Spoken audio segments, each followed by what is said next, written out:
There's definitely a misconception when it comes to student athletes where people just expect us to only care about our athletics. But a really big thing about Division III sports is we're here because we love the sport. We're not here for a scholarship. We're not here because we get the big accolades or the big rewards. We're here because we are dedicated to our sport, but we're dedicated to our academics. We're a student first and an athlete second.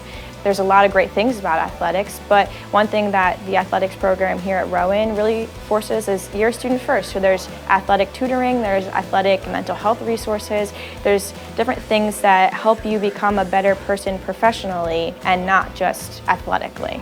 The Elite 90 award is given to the student athlete at the national championship that has the highest GPA. Winning the Elite 90 award back-to-back is an amazing feeling to me.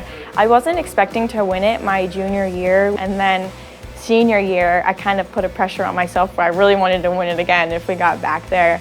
It was just an amazing feeling to be there and have recognition for what I've been doing on the field and in the classroom. I have a job lined up after graduation at the PSEG nuclear power plant down in Salem. I'm looking into working there probably with mechanical systems engineering. So I will be helping upkeep the mechanical systems in the group. We have to make sure that they're running properly and keeping power to New Jersey.